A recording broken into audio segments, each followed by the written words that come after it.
You're listening to musician, author, and educator Bobby Borg, breaking down music, business, and marketing basics so they stick. Hey everybody, my name is Bobby Borg and welcome to USC's podcast studio. And the topic for my discussion today is writing killer ads, the universal marketing structure map. And I'm going to break that down into 7 main areas: headline, body, close, graphics, format, signature, and everything else. I've got a great guest with me today. His name is Ira Kalb. And Ira Kalb is a professor of marketing at USC's Marshall School of Business, where he won the Golden Apple Teaching Award 4 times over 10 years. He is also the owner of Kalb and Associates and a musician, woodwind player too. So hey everybody, a lot of you guys out there are thinking about doing some advertising and maybe doing some Facebook or Twitter ads. However, many people don't realize the importance of writing really effective ads. And this brings us to writing killer ads and what Ira Kalb calls the universal marketing structure map, and he's going to share that with us today, starting with point number 1, which is the headline. And Ira, in your book, The Nuts and Bolts of Marketing, you say that the headline is the most read part, usually, of an advertisement. Can you explain to us really quickly, like, what should be in the headline? Well, what should be in the headline are the brand elements, like the name of the company and the name of the product, unless there's what I call a separation strategy.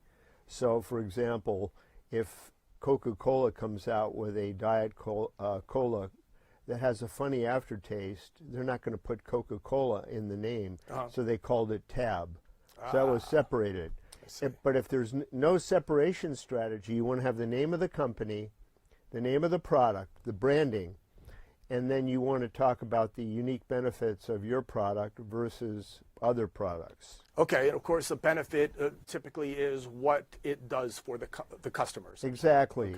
Okay. Is what the feature does for that particular customer. Okay. Or that group of customers that have similar likes. Okay, excellent. Could a headline also have something like a question that brings people in? Oh, absolutely, yeah. Okay. Oftentimes I'll write a headline that has 2 parts. The first part is a question to get them, to grab them. You know, they're flipping the pages and I'm going to grab them. Right. And then I have a photo underneath that first part, and then I answer that question underneath with the, the benefits, the unique benefits that our product offers. Okay, excellent. Okay, Yeah. Good. Let's talk about the body now, number 2. So you say that a body is the place where you include more information about Body the product text, or service. yes. The body text, okay. So good. So in a longer ad, you might see more information, but in a shorter ad, of course, there is no body, essentially, right? So what type of thing might you see in the body text of a longer ad? The body text, its purpose is to explain in more detail the benefits introduced in the headline. Okay. Because the headline is short. Right. And if you get people interested, they want to find out more about that. And so there's a guy that was considered like a really high up in the advertising world, and he taught at NYU, I believe, in New York. And he says, the more you tell, the more you sell. So in other words, there's some people that read the body text and they're ready to buy the product. Sure. Right? Yeah. So the headline pulls them in. If they're interested, they'll read the body text. Okay. And if people are interested but don't want to read the body text, they don't have to. They can read the subhead and jump down to the close and find out where they can buy the product. Excellent, which brings us to point number 3, the close. And a close, you mentioned in your book, is essentially a call to action. It's trying to get somebody to do something after they read the ad, right? Well, elaborate? That's 1 out of 4 things the close does. Okay. So the close has to solicit a buying action, which is what you said in different words. So it solicits a buying action. It ends the ad, and you might think that's pretty trivial, but that's important. Sure. It has to tie in with the headline because the benefits were in the headline, right? Right. And so the last thoughts you want to leave with the reader are those benefits. So you want to put them in the close and make sure it ties in with that headline. Right. And the other thing it has to have is a marketing information system mechanism, so you can measure the success of the ad. Okay. Okay. And that's what we always do for our clients. You know, a lot of ad agencies will say, "Oh, wow, this was a really successful ad," and they don't even know how. Right. Exactly. You know, they don't know anything about it. All they do is they look at sales going up or down. Right. So, and we're getting some important information right here, so you guys better be paying attention. Let's move on to number 4.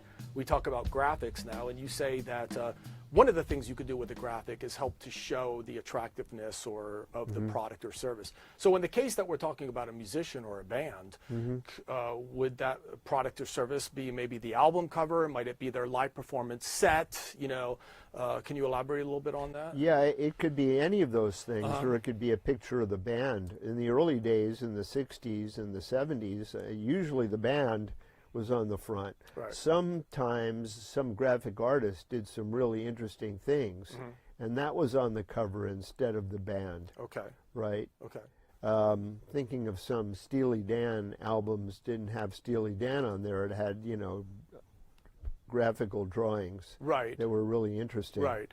But in any case, it should sort of convey the vibe or the emotion of the group ultimately, right? Yeah, well, normally when I create an ad, the picture visually communicates the benefits of the product. Okay.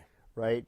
It also serves to break up the text, the headline, the subheads, and the body text into what I call bite-sized pieces. Okay. So people, you know, they can read a couple of sections, take a sip of coffee, Sure. and then go back to and find out where they left off. Right. Because of the way you've structured and formatted that ad. I see. Okay. So, yes. yeah, so you break it into bite-sized pieces, so it doesn't seem like such a tedious task. I get you. Yeah. Yeah. Because when you're in school, right, and you're cramming for an exam, and you flip the page, and the page is all solid text. Right. Right. You don't want to read that. That's very depressing, right? Very, very much depressing. So when you're selling a product to someone, you don't want to depress them. You want to interest them. Yeah. So you talk about it, and you put subheads in there, and you put graphic and photo elements. I see. To help them understand what you're talking about. Sure. And this dovetails nicely to point number 5, which is the format. So you want to make the ad readable, which is essentially what you just talked about. Yeah, right? So what I usually say, you make it easy for the busy or lazy readers to read the main points without forcing them to read the whole ad. I see. Okay, good. And everyone's either busy or lazy, right? Right. I don't know if there's any in between. One or the other. Yeah. Let's move on to number 6, which is the signature. And you say that including the logo helps to strengthen the relationship with the buyer or the consumer. Can you elaborate a little bit on that? Well, there's 3 elements. There's the name, the logo, and the slogan. Okay. And those 3 things help to brand that company or that product. Because a logo is like a stamp. Sure. You see it, it stamps it in your brain. Yes. Neiman Marcus, I don't think I've ever shopped at Neiman Marcus, but their font is so unique that when I see that font, I know it's Neiman Marcus. I don't even have to read Neiman Marcus. Exactly. Right?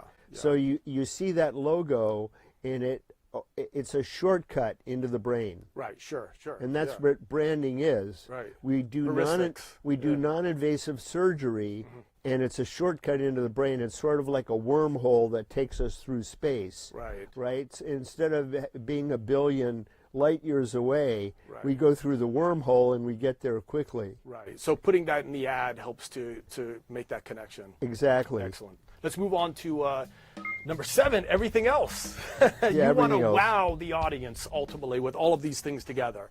Yeah. Essentially. Can you elaborate on that? Well, everything else box on my model is because most models are 7 of my models are 5 to 7 elements, because those are the number of things that people can remember. Sure. Yeah.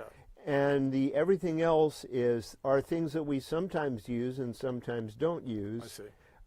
And sometimes we use them all the time, but they're not as important as the other 6 points.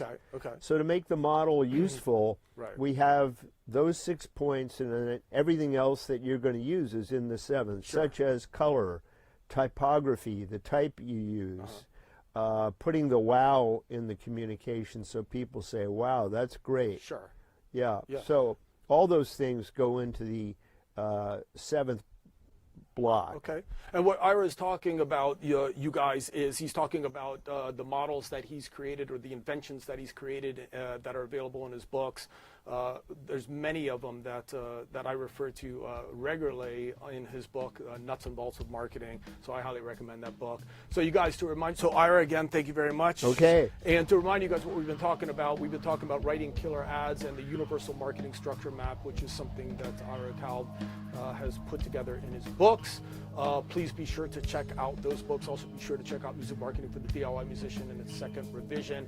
And essentially what we've been talking about is writing killer ads, and we broke it down into 7 main sections: the headline, the body, the close, graphics, format, signature, and everything else. So I hope that you guys enjoyed this clip. So hey everybody, my name is Bobby Borg, and we're just trying to break down music business and marketing basics so that they stick. Please be sure to check out additional clips, and again, please be sure to check out Ira's great books, and also check out Music Marketing for the DIY Musician. Please be sure to subscribe, like, recommend, comment, etc. And as I always say at the end of these podcasts, peace, and thank you very much for watching.